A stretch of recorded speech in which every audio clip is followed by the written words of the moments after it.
Good afternoon, everyone. Right, wasn't it supposed to begin in the morning? Matt, Good to see you too, Matt. we'll have plenty of time for that. Very good to see everyone here this afternoon.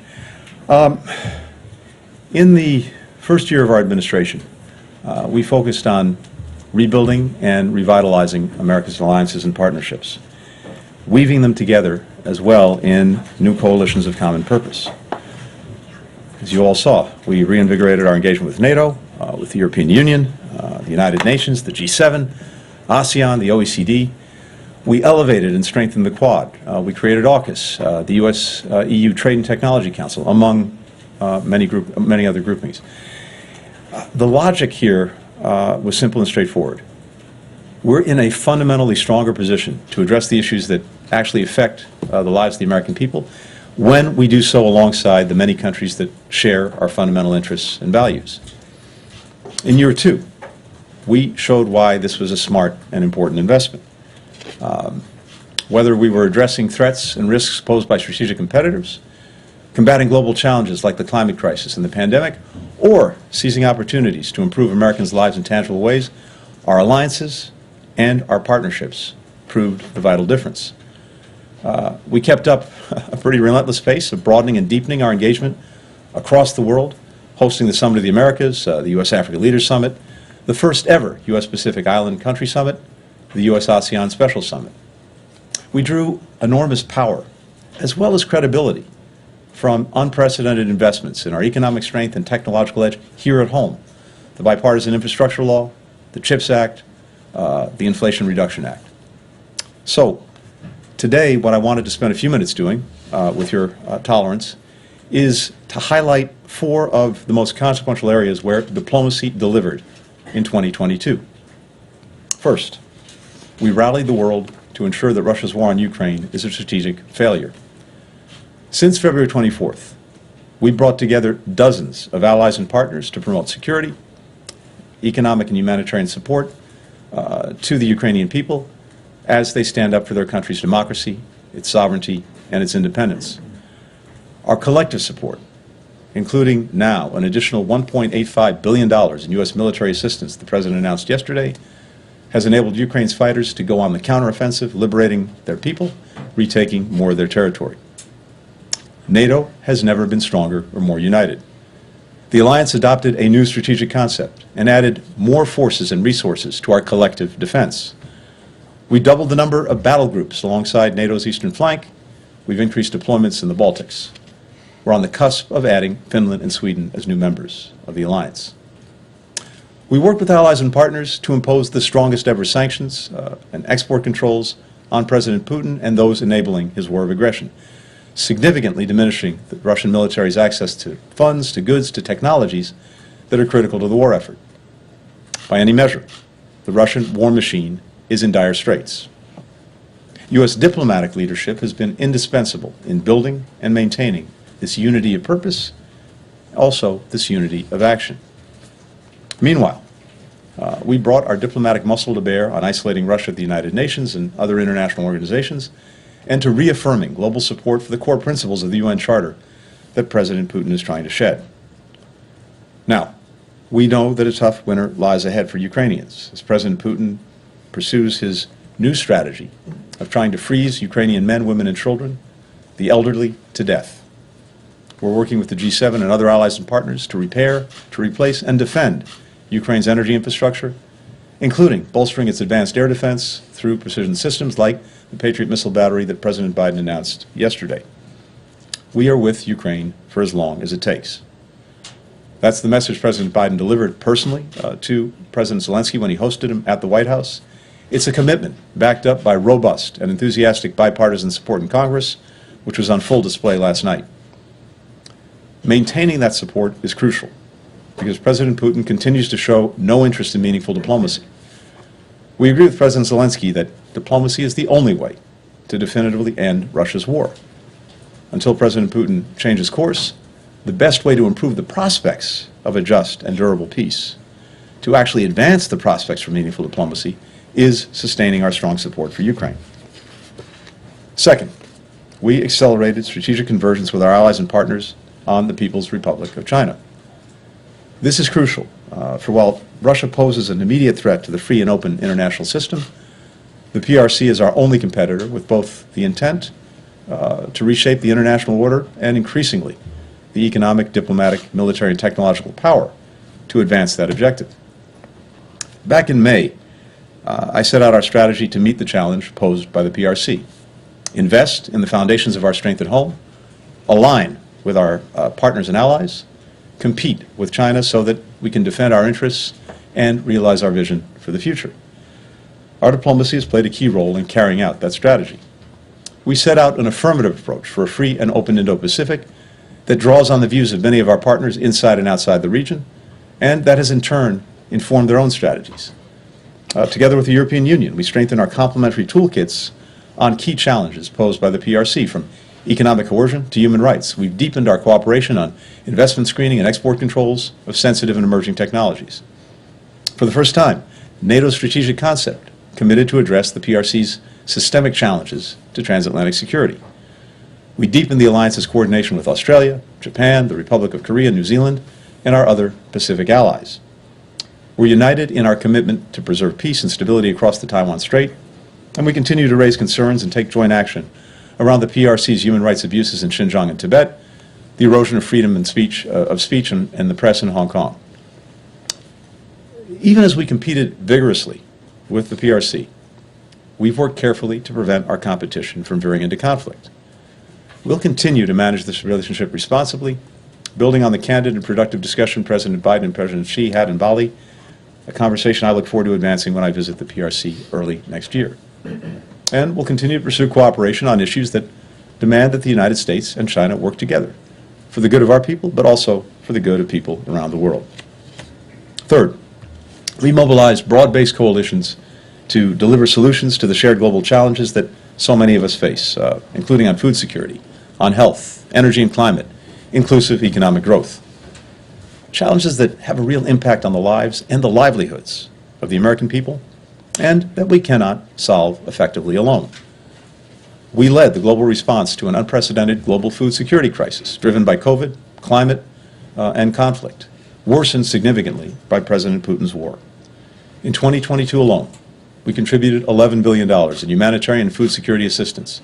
We hosted a food security ministerial and summit with the African Union and the European Union to marshal the resources needed to save lives in the immediate, but also to help countries build their own capacity for resilient, sustainable agricultural production. We made significant strides in ending the acute phase of the COVID-19 pandemic, providing nearly $20 billion for the global response, distributing more than 670 million doses of safe, effective vaccines to over 115 countries. We launched and led the Global Action Plan, which brought together dozens of countries to get shots in arms, to bolster health supply systems, to combat misinformation and disinformation.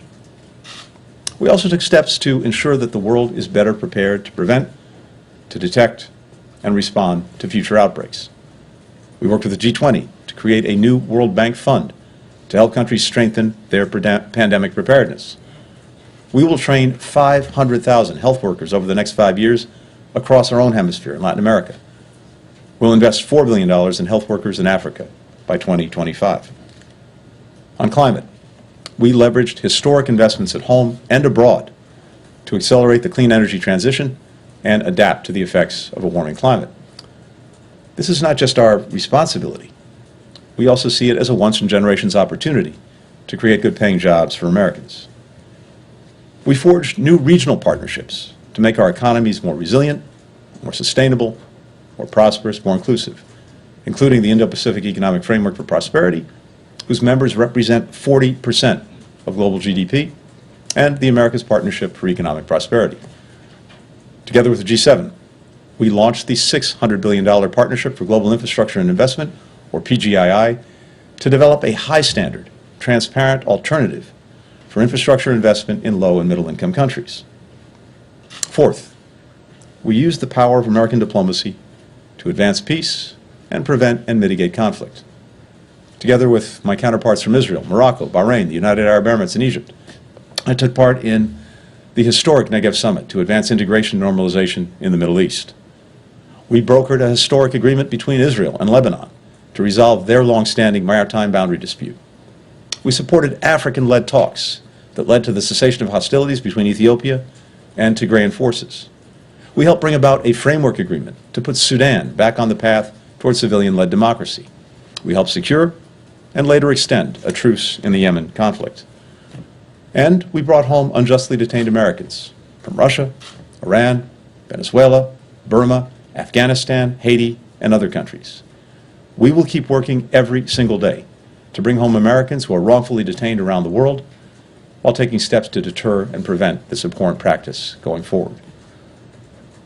As we look ahead to 2023, we will continue to use all of our diplomatic tools to drive these priorities and many others, including maintaining our commitment to the people of Afghanistan, particularly those who supported the U.S. mission there over 20 years, as well as to stand up for the rights of women and girls. We will also be intensely focused on coordinating international efforts to combat the scourge of fentanyl and other synthetic drugs. Now, I focused a lot on how we've worked with allies and partners in 2022 to confront today's biggest challenges. But even as we did that, we also took major steps here in this building to ensure that the State Department is positioned and empowered to meet today's challenges and tomorrow's. We launched a new Bureau for Cyberspace and Digital Policy. We notified Congress of our intent to create a new Bureau on global health security and diplomacy. We stood up a China House to lead the development and coordination of our policy toward the PRC. We expanded our diplomatic presence in the Indo-Pacific and brought on the biggest cohort of foreign and civil service officers in over a decade. And we made significant strides toward attracting and retaining a workforce that reflects one of our nation's greatest strengths, our diversity. Before I conclude, I want to acknowledge the we behind all of the hard-earned progress that we've made. That starts with the individuals who make up the Department of State, particularly our foreign and civil service officers, our locally employed staff. They're the ones who executed on this vision, day in, day out. And not just on the issues that I highlighted today, but across every facet of our foreign policy, working together with our colleagues from across the U.S. government, working as well with our foreign partners. I could not be prouder of my teammates. I also couldn't be more humbled by the opportunity to serve alongside them. To all of them, to their families, whose love and support and sacrifice allows them to provide this service, I simply want to say thank you. I also want to thank Congress for its partnership. By our count, the Department had more than 3,200 briefings, meetings, and calls with Congress over the past year. I personally participated in more than 60 of those. I'm especially grateful to members of both parties who've worked with us to confirm 91 nominees this year, a tally that we hope to add to in the weeks ahead. Because when we have our team on the field, we deliver. Finally, I'd like to thank all of you, the members of our press corps. The work that you do is indispensable to our democracy. And while it's not always easy answering your questions, the accurate information that you provide is a public good. It's as basic and as simple as that. It helps our citizens understand the forces that are shaping their lives. It empowers them to engage meaningfully in their communities, their country, the world. It's one of the reasons that we fight so hard for a free and independent media around the globe. And it's why I'm deeply grateful to you for the work that you do. When I first started in this job, many people were asking if America would, or even could, lead again around the world. Or, for that matter, whether the world wanted us to. In 2022, I think we answered those questions. We showed that the United States is ready and able to lead on the fundamental challenges of our time. And countries around the world demonstrated why they want to be our partners in building a world that's more free, more open, more secure, and more prosperous. With that, I thank you and happy to take some questions. Thank you, Ned. Thanks, Mr. Secretary. Merry Christmas and happy holidays, and I hope the lovely weather doesn't interfere with any travel plans that you might have. In honor of the new year, I have 23 questions, but in deference to everyone, I'll condense it to one, so. One question with 23 parts, is that right? No, not even 23 parts, but you'll see. So, in your year in review of 2022, you mentioned a number of issues: Russia, China, Afghanistan. You didn't mention Iran and North Korea, which were big issues this year and will continue to be, along with those other three. So, when you talk about these challenges, which we're facing, which you're going to face in the upcoming year, you often say that the ball is in their court, that you've made a proposal, they need to respond. I'm wondering if there are any, Russia, China, Iran, North Korea, Afghanistan, in which you could see the ball being in your court. In other words, are there any of them in which you can see the administration making fresh, new initiatives or proposing new ideas to resolve some of these problems, which are, dramatic, to say the least? Thanks, Matt, very much. First, I think it's fair to say, to atrociously mix a metaphor, that the ball's been in our court and we've been running with it. By which I mean this. Take Russia, Ukraine. From the outset of this aggression, from even before the conflict, we were very clear, including with the Russians, that if they proceeded with the aggression, we would do three things. We would work day in, day out to support Ukraine and rally the world to do the same. We would impose severe costs on Russia for its actions. We would strengthen the alliance that we have to defend us and defend our partners in Europe, NATO. We have done, and we continue to do, day in, day out, exactly what we said. And that's not sitting back and waiting for someone to hit the ball at us. It is us every single day with our diplomacy, because this stuff doesn't just happen, making good on those commitments. When it comes to China, one of the things that we set out to do, and it's laid out in our strategy, as I said, was both to invest in ourselves, to align with our allies and partners, and then to compete vigorously where we disagree. And that's exactly what we've done and what we continue to do every single day. The convergence that we built, the convergence that is stronger and greater than any time that I've seen it between the United States and Europe, the United States and Asia, and increasingly countries around the world on how to approach the challenges that China poses, that's what we're working on every single day. And as I mentioned a few minutes ago, in area after area, we are more aligned than we've been. We're approaching this in similar ways, often the same ways. And again, that is the product of active, proactive, engaged American diplomacy. I could go down the board. The common denominator here is that in all of these areas, we have been running with the ball. But it started with something that remains to me foundational, and that was the decision that we made at the President's instruction on day one to reinvigorate, to re-energize, to rejuvenate, to re-engage, and in some cases to reinvent these alliances and partnerships. The fundamental premise that we have is one, and you've heard me say this a bunch of times, but it bears repeating. One, the world doesn't organize itself. And if we are not out there, if the United States is not out there leading, engaging, helping to do the organizing, then either someone else is going to do it or no one does it. Either way, probably not good for us. But second, and the flip side of the same coin, is that virtually all of these problems, to be effectively resolved, require other countries in on the deal, require us to coordinate, to cooperate. That's where American diplomacy has been playing a leading role. Every single one of these issues. And again, when it comes to other issues that you've mentioned, Iran, North Korea, etc., we've not been sitting back. We've been leaning in. But ultimately, other countries have to make decisions about what they're going to do or not do.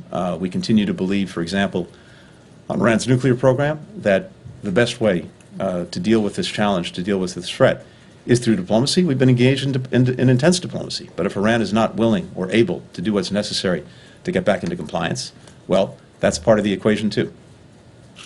Michelle.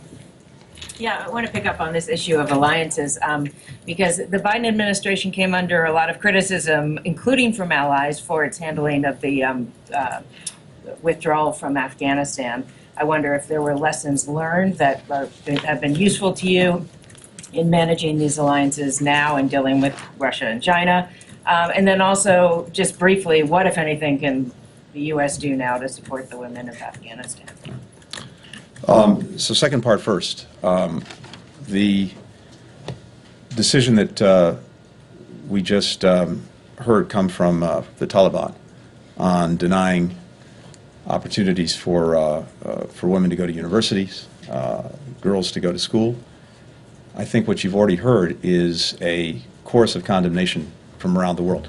And not only from us, but from countries, virtually every continent, including Muslim countries, which I think is in and of itself important and powerful. What they've done is to try to sentence Afghan women and girls to a dark future without opportunity. And the bottom line is that no country is going to be able to succeed, much less thrive, if it denies half its population the opportunity to contribute. And to be clear, and we're engaged with other countries on this right now, there are going to be costs if this is not reversed, if this is not changed. I'm not going to detail them today, but we will pursue them in coordination with allies and partners. And I can tell you as well that any prospect that the Taliban seeks for improved relations with the world, with the international community, which is something that they want and we know that they need, that is not going to happen if they continue on this course. More broadly, when it comes to Afghanistan, of course, as we've said, we have to learn the lessons of Afghanistan over the 20 years of the mission there, as well as the last year. I have to say, and if you go back and look at, for example, what the NATO Secretary General said and others have said, our consultations with allies and partners on Afghanistan in the moment were sustained, they were intense, and we strongly took note of everything that we heard from allies and partners in advance of the decisions that President Biden made and that we made. So I think this notion that we hear from some about a lack of consultation is actually not borne out by the facts and also not borne out by what many of our allies and partners have said. I'll also say this. We ended America's longest war. For the first time in 20 years, Americans will not be coming home from Afghanistan in a body bag or grievously injured. We brought more than 120,000 people out of the country. When it comes to Russia's war against Ukraine, if we were still in Afghanistan, it would have, I think, made much more complicated the support that we've been able to give and that others have been able to give Ukraine to resist and push back against the Russian aggression. We heard predictions that leaving Afghanistan would result in a tsunami of refugees from Afghanistan. That to date has not happened. We've heard that it would result in more terrorism. That to date has not happened. And on the contrary, we were able to take out one of the leading terrorists, Mr. Zawahiri. And so I think putting all of this in perspective is very important, putting it in the perspective of 20 years, putting it in the perspective of the last year, putting it in the perspective of what has happened since. That does not take away from our enduring commitment to make sure that we help those who helped us in Afghanistan. It doesn't take away from our enduring commitment to stand up for the rights of women and girls, and more broadly for the rights of people in Afghanistan. It doesn't take away from our enduring commitment to help as the leading provider of humanitarian assistance to Afghanistan. All that remains very much on our plates as we go forward. Kylie. Thank you. Thanks for doing this, Secretary. I wanted to point to something that you said earlier this month on Ukraine. You said the Biden administration is working to make sure that Ukraine has what it needs to take back its territory that's been seized since February 24th. I'm wondering if you had a sense in the private discussions with President Zelensky yesterday, if that's something that Ukraine could agree to as an end state, because it does seem at odds with what Zelensky stated as what a just peace would look like. And then we just heard from the NSC's John Kirby that Biden's team is going to work with President Zelensky's team on looking at that peace proposal that they put forth. I'm wondering what the goal of that review is. Do you want to put forth a renewed peace plan that has the backing of the U.S. alongside Ukraine? Good. Thanks, Holly, very much. First, what's clear from all of our conversations with Ukraine, including the conversations just yesterday between President Biden and President Zelensky, is that we have the same objectives, the same goals. A free, an independent, a prosperous, a democratic Ukraine. One that demonstrates that the principles of the United Nations Charter are being upheld, including on territorial integrity and sovereignty and independence, and that's something the President reiterated yesterday. We've also been very clear that fundamentally these decisions are for Ukrainians to make. They have to decide where they're going, how they're trying to get there, when they're trying to get there, of course with our very, very strong support. So fundamentally, they're the ones who are going to be making these decisions. What we've heard from the Ukrainians in recent months is the intense focus on getting back territory in the east and in the south that was principally seized since February. That's where their focus has been. But that doesn't prejudge in any way where this goes, where it settles. Again, these are decisions for them to make. What we want, and what many other countries around the world want, is a peace ultimately that, as we've said, is just and durable. And by just, one that doesn't simply ratify another country seizing by force the territory of another. Durable in the sense that we want to make sure that it holds, and that we're not simply putting Ukraine in a position where Russia is going to repeat what it did a month, 6 months, a year later. All of those elements are very important in what we factor in. When it comes to the peace proposal, I think here's what's important. President Zelensky has made repeatedly clear that this is going to end when it ends, through diplomacy, through the negotiation. And he's put forward some ideas, some principles, some particular issues around which hopefully countries can come together to try to advance that proposition. But fundamentally, right now, Russia has shown no interest in meaningful diplomacy, in meaningfully engaging to bring this war to an end. As President Biden said, that could happen tomorrow if Putin withdrew his forces, but that's not going to happen. And in the absence of that, we have to see some meaningful evidence that Russia is prepared to actually negotiate, and negotiate, again, a just and durable peace. We just haven't seen that. In our judgment, the best way to actually advance getting to that day is to sustain our support for Ukraine, to make sure that it does well on the battlefield, that it continues to have the support it needs to sustain itself against the Russian onslaught, including against its energy infrastructure, as well as economic support. That is what is most likely to speed up the day when President Putin comes to the conclusion that what he's engaged in is futile, and that it's time for a genuine negotiation. I think President Zelensky's proposals are a good start at that. We're talking to countries around the world about those proposals. They're things that everyone should be able to, in one way or another, to rally to. What's the goal of reviewing that peace plan they put forward, and how long will that take? Myra, go ahead. Well, I'm sorry, How what's... long is it going to take for Biden administration officials to work with Zelensky's team to review that proposal? Well, I don't want to put a timeline on anything, but I can just tell you that we're looking at what he's put forward. I was just on the on the video with our G7 partners this morning, and this is one of the things that we talked about.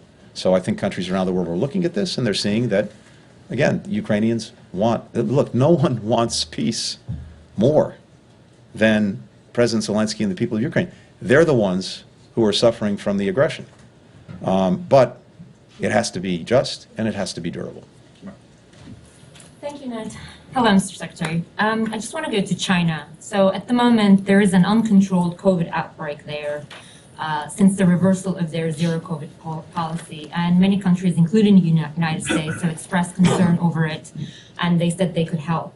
I just want to zero in on that. Has the United States, in recent weeks, or since the reversal of policy, offered China to provide them with vaccines? What was the response? And since the authorities there have changed the criteria to calculate COVID deaths, how accurate do you find China's official figures on casualties? Thanks. First, let me say this. We want to see China get this outbreak under control for 3 reasons. First, we don't want to see people anywhere suffering from COVID, whether it's illness, whether it's death. We want to see that come to an end wherever it's happening, including in China. Second, anytime the virus is spreading or is moving around, there is the possibility that a new variant develops, that variant spreads even further, and it comes and hits us or hits other countries around the world. So we have a clear interest in that. And then, as we've seen, there are clear implications for the global economy, with China being shut down because of COVID. So on all of those levels, a basic humanitarian level, the concern for everyone's health, as well as for the global economy, it's profoundly in our interest that China do what's necessary to get ahead of this. At the same time, it's also very important for all countries, including China, to focus on people getting vaccinated, making testing and treatment available, and, importantly, sharing information with the world about what they're experiencing. Again, because it has implications not just for China, but for the entire world. So we would like to see that happening. We're the largest donor of vaccines, as you know. We're prepared to continue to support people around the world, including in China, with this and with other COVID-related health support. China's not asked to date for that help, but again, we're fully prepared to provide assistance to anyone who asks for it if they think it's useful. Farhad.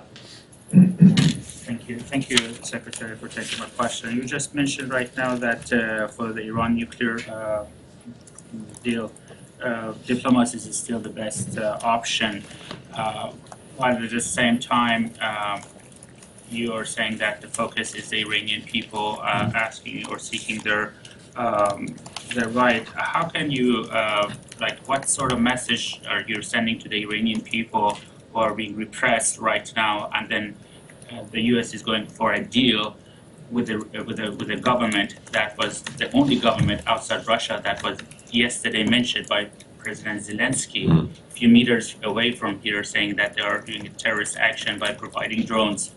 How can you add this up for the people of Iran? And also, what message do you have for the families of the Bachar Muratov, Wasia Maknamazi, and the green card holder Shahab Dalili? So, a couple of things on this. First, I think the world has been intensely focused on what's happening throughout Iran. We remain gravely concerned about Iranian authorities firing on peaceful protesters, notably on women, on children. We've seen mass arrests, we've seen sham trials, we've seen executions, we've seen use of sexual violence as a tool for protest suppression. Not only us, the eyes of the world have seen this. And these human rights abuses are not going and will not go without consequence. We've been working from even before this repression to sanction those who are engaged in trying to repress the Iranian people. And just yesterday, I believe, we issued new sanctions, including on the Prosecutor General of Iran. At the same time, as you've heard me discuss, we've been working to try to make sure that Iranians have in their hands the ability to communicate with each other, to remain connected with the outside world. We've been working on that. And with partners, with allies, with countries around the world, including at the United Nations, we have worked to continue to hold Iran accountable and to condemn it for its actions. So that is happening, that is ongoing, and that is the focus of so many countries around the world.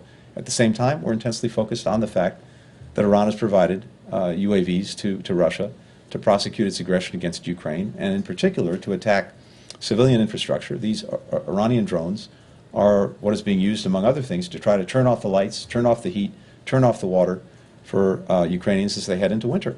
And we're putting a spotlight on that, and again, trying to take actions wherever we can to disrupt that, including sanctioning the various UAV networks that Iran is engaged in. Other countries also are focused on this.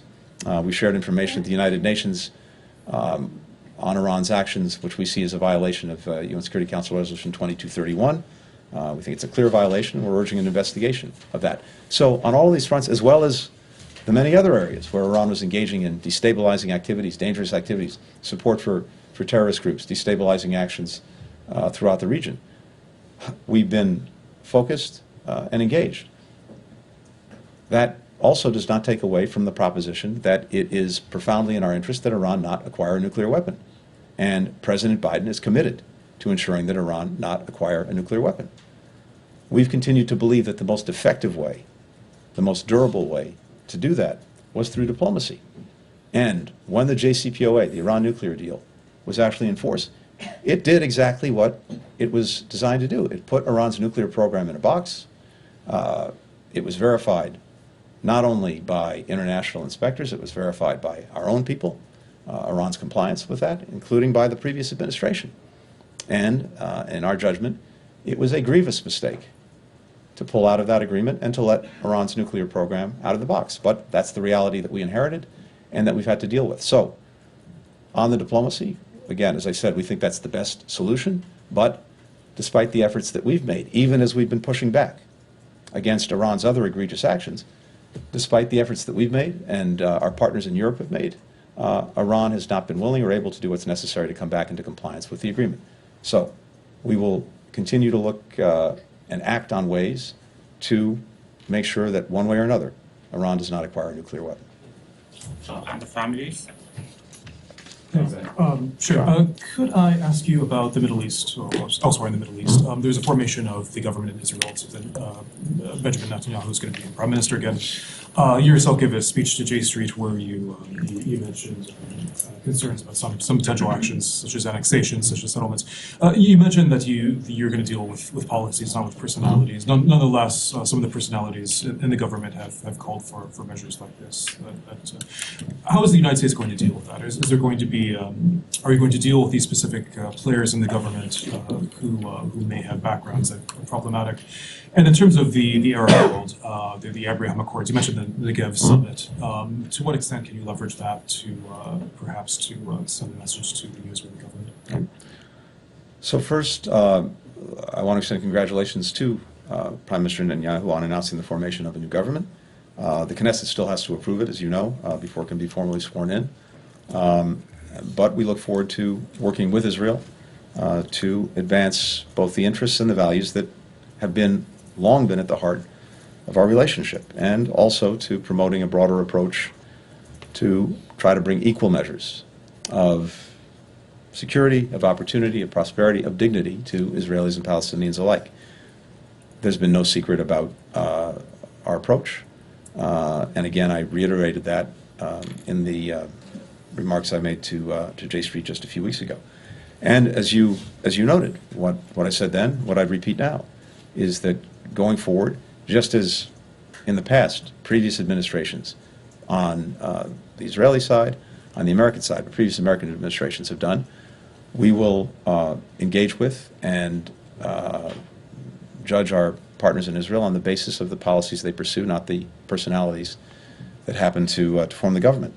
I think we've demonstrated over successive Israeli governments and over successive American administrations, precisely because we have a rock-solid partnership and one that is committed to Israel's security, that we can have very candid conversations when we disagree. That's not going to change either. Follow up. Courtney, go ahead. Thank you. Mr. Secretary, happy holidays. Thank you. The administration has maintained its position on diplomacy with North Korea over its missile program, even as Pyongyang's provocations have increased in both frequency and severity. And now the White House has confirmed North Korea's transfer of weapons to the Wagner Group. I'm just wondering, what does running with the ball look like in 2023? What is the outlook for the new year? Are you seeing it as being time to change course? And when you talk about alliances, are the U.S., Republic of Korea, and Japan agreed on how to proceed? We're in not only close communication and coordination, I think we're in very tight synchronization with the Republic of Korea and with Japan on the approach to North Korea. In fact, I think that alignment's not been stronger in recent years. So we're working together every single day. And when it comes to running with the ball, this is not only a question of condemning what North Korea has done and continues to do, the grievous violations of UN Security Council resolutions, the provocative actions, the threat to peace and security. Not only sanctioning these acts, as we continue to do, and bringing them to the United Nations, we continue to take actions to shore up our own defensive and deterrent capabilities and capacities, including working ever more closely with Japan, with Korea, on exercises, on preparedness, making sure that we and they have the systems in place to deter and ultimately defend against any North Korean aggression. All of that is ongoing. And I'd also note that the sanctions that we have put in place and that we're working to strongly enforce have put some constraints on North Korea's ability to continue to advance its missile and nuclear programs. Nonetheless, they are. I'm not going to predict or preview where this is going in 2023, except to say that quite literally every single day we are working with our allies and partners to make sure that not only are we putting pressure on North Korea to end these practices, but we're making sure that we're putting in place what is needed to deter aggression directly against any of our partners as well as against us, and if necessary, defend against it. Let me just add that China has an important role to play in this. It has the strongest, deepest relationship of any country in the world with North Korea. I think it's in China's interest not to see these kind of provocative actions continue. And we have conversations with China. This is something President Xi and President Biden talked about. I expect I'll continue that conversation when I get to China early next year about what we hope that China will do to try to convince North Korea to move in another direction. We've said very clearly, and it remains the case, that we're open to diplomacy without any preconditions. We remain committed to seeing the denuclearization of the Korean Peninsula. To date, North Korea is not engaged on that basis, but that remains a possibility, and I think China can play a role in helping to move things in that direction. Take one final question, Missy. Thanks, Mr. Secretary. The Biden administration has promised to put human rights at the center of its foreign policy. And I understand, I've heard from you and from other senior members of the Biden administration that human rights is always part of the conversation, but is obviously not the only concern when the United States deals with its partners and any country. Looking back at the last 2 years, how well do you think the administration has done in getting the mix right and effectively using American leverage and influence to actually get results when it comes to human rights? And if there are any specific examples of where you think the United States has done well or not so well, that would be helpful. Sure. As you said very rightly, first, it's something that President Biden felt very strongly about putting back at the center of our foreign policy. And we've done that. We've done that in shining a spotlight on human rights abuses. We've done that in rallying other countries to speak out, stand up, and take action against these abuses. We've done that in the actions that we've taken ourselves. At the same time, again, as you rightly said, it's at the heart of our foreign policy. It's not the totality of our foreign policy. It's one of the critical elements that we look at and try to advance. But in every instance, we have to balance a multiplicity of interests. And at the same time, we have to make judgments about what is ultimately the most effective way to try and advance our commitment to human rights. And most of this, as with a lot of the things we do, are not like flipping a light switch. A lot of this is turning an aircraft carrier. And it takes time and it takes relentless effort. I mentioned earlier that we have greater convergence than I've seen in my experience with our closest allies and partners in Europe as well as in Asia on China. I think you see that playing out, for example, when it comes to human rights abuses that are being committed by China, whether it's in Xinjiang, Tibet, other places, including, for example, in growing convergence on export controls not only going to the most sensitive technologies that might help China advance its military capacity, but also technology that could be used for the surveillance of people and other tools of repression against the rights of minorities and others in China. Same thing in a number of other countries. Similarly, we've taken steps and others have taken steps with us to try to help ensure that products that are made with forced labor in countries don't come into to our own country or to other countries. There are lots of places where we've seen human rights abuses committed in the context of larger conflicts. One way to make sure that we're actually getting at the upholding of human rights and the end of abuse is to try to resolve those conflicts. Yemen is an example of a place where we've invested tremendously in support of diplomacy to try to end the conflict. And for all of the fragility, we had a ceasefire that was extended. And even though it's now not been formally extended another time, in practice it's holding. That's allowed humanitarian assistance to get to people. It's also seen, I think, a reduction in abuses committed against civilians. Similarly, in Ethiopia, where we've labored in close partnership with African countries, including the African Union, but also including countries like Kenya, the practical effect of getting a cessation of hostilities, of getting the guns quiet, of getting humanitarian assistance into Tigray has also been to reduce, if not eliminate, the human rights abuses that were being committed as the conflict was raging. And we're focused now on making sure that we can get independent human rights monitors into Tigray to verify that there are no ongoing atrocities, even as we're looking for accountability for what's already taken place. In Ukraine, where we see human rights abuses being committed on an almost daily basis by Russian forces, we've put a bright spotlight on that. Not only have we put a spotlight on it, we've been working overtime to help collect the evidence and gather the information of these abuses. We're engaged across the international community, whether it's with the UN, whether it's with the International Criminal Court, whether it's looking at other mechanisms to make sure that not only is that information and evidence gathered, but that at the end of the day there will be accountability for these human rights abuses.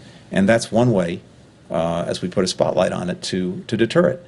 So I think there are many other places where, in one way or another, the combination of putting a spotlight on something, taking concrete action, getting others to do the same, is making a difference. But the reality, of course, is that we continue to see abusive practices in many places. We will remain relentless in trying to stop it, to put a spotlight on it. And there's no one-size-fits-all approach. We're looking at each case, each instance, each place on its own terms, trying to make judgments each time about how we can actually be most effective in bringing these abuses to an end. Thank you. Thank you, everyone. Thank you. I really hope everyone gets a break, has time with family, with friends, and that we see you fully energized in 2023. Look forward to seeing you then. Thanks.